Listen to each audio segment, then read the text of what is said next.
The millennium was coming to its end. It was around 1997, and I'd been living in San Francisco in the Mission District. I was well into my adult years, 34 years old or so, and I was working full-time in a textile showroom in the design center part of town. I had a steady income and health insurance and was learning how to be an adult in the adult world. I felt at the same time like my soul was being sucked out of me. I became restless and agitated a lot and wondered what the hell was the point of it all. I felt like some animal trapped in a cage, my insides eating at me.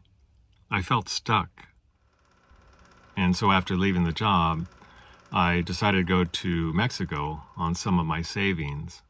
And I wanted to impress, to show myself mostly that I could do anything my mind was set on. Then I thought the rainforest would be a better place to visit because it was being chopped down for cattle, and I thought I would go there before it was all chopped down. So I flew down with only a backpack and a change of clothes, a plastic Super 8 camera, and 10 rolls of film to the Yucatan Peninsula. I had 5 rolls of color film and I had 5 rolls of black and white film. I decided to visit the pyramids and various other pre-Columbian sites in Yucatan. Chichen Itza, Tulum, Uxmal, and I took a bus ride north to see the colossal heads of the Olmecs. I wanted to educate myself by just being there. I'd rarely seen these things in books growing up, and maybe there was a film I could make out of it. When I got back, I did make a film, though it wasn't about the Yucatan necessarily. I told myself this film would be as if through the eyes of God, but it was really about me wrestling with this dichotomy within me and that I saw within the world. I was split in a way, always between two worlds.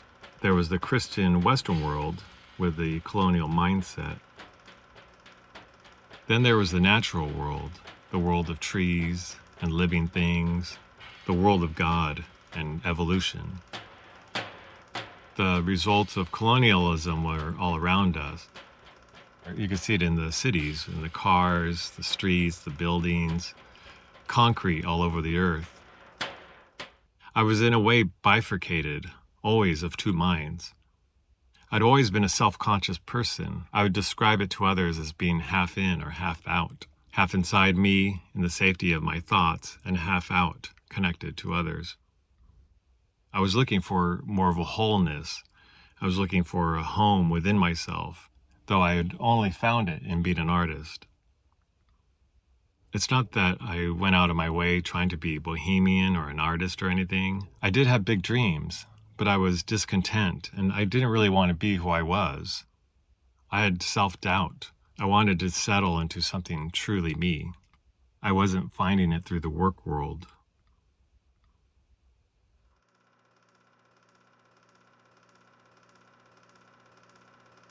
After several months of no work, I did figure something out.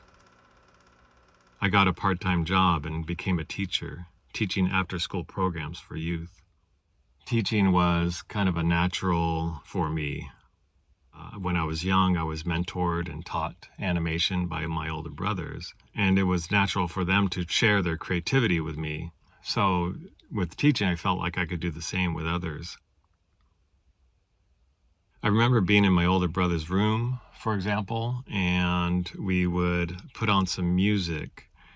And he had a classical music collection, and we would turn off the lights and lay in the dark and listen to music. And he would tell me to think about the images going through my mind. And so when we turned on the lights and the music was over, we would share some of the thoughts that came through my head. And sure enough, there were images of horse-drawn carriages in the night, going through snowy landscapes and trees and things like that.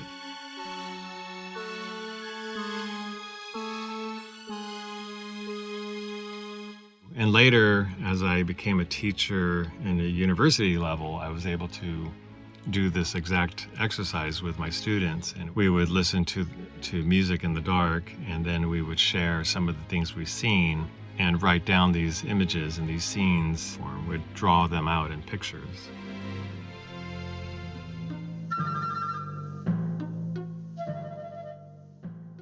I met John in the early 90s. John's a musician, and when collaborating with him on soundtracks for my films and videos, I could just hum a part and he would quickly play it out in music.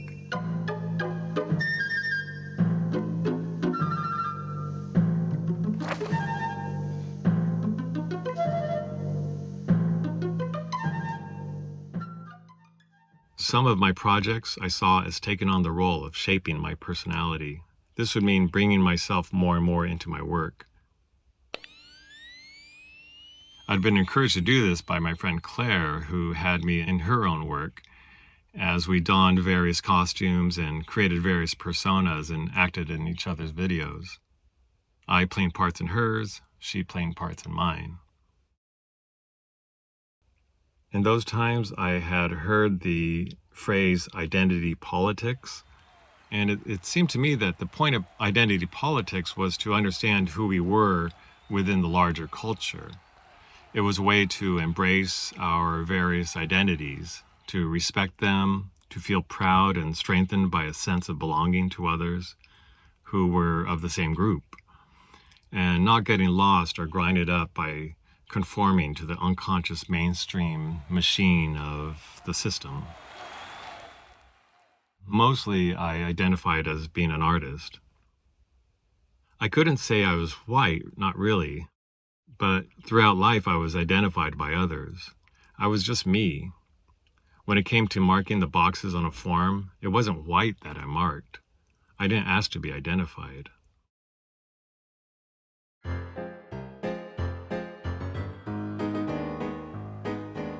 Of all the identities that I claimed, that I related to, the one I most embraced through the years was being an artist.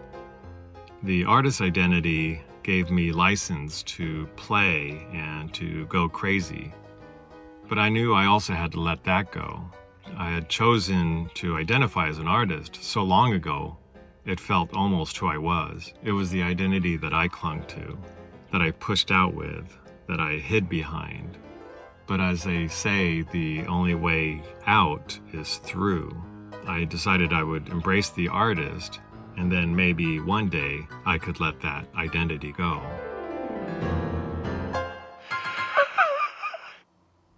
Like this? Okay. My name is Alejandro.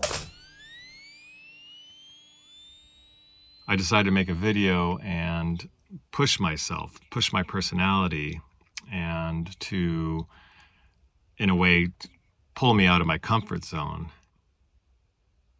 The approach that I decided to take was using humor and irony, because when it comes to identity, things can get really tight.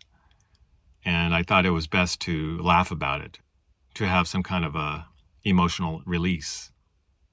Okay, so I have them all laid out here, all the photographs. You can basically see, it looks like a... So in this video, I play Alejandro, and he's a man who's struggling to be someone that he's not. And I went around with my friends dressed up and acting out Alejandro.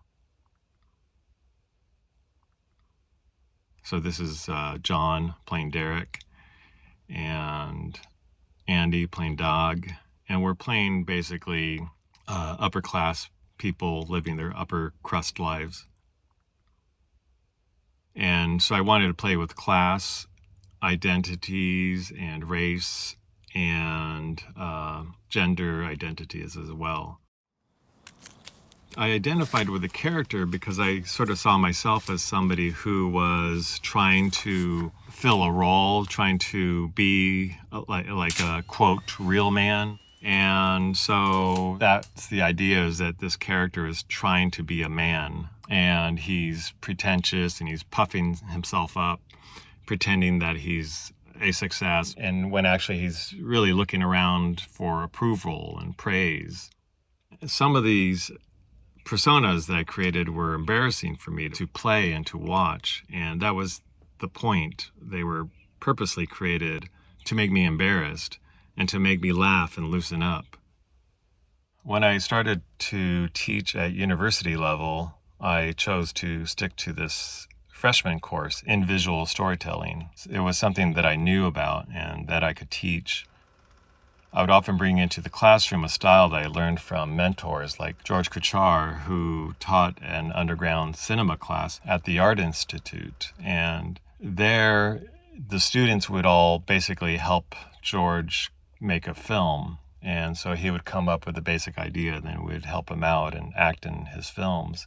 And I liked that idea of creating a piece and working with students together on a piece together and sharing, ways that we can approach a film and filmmaking together. But also I would use these as teaching tools. I would make videos and show students how I made those videos. And often some of the videos that I would make, I would report to students with footage and with editing decisions and with acting decisions, and talk about all that went into these videos.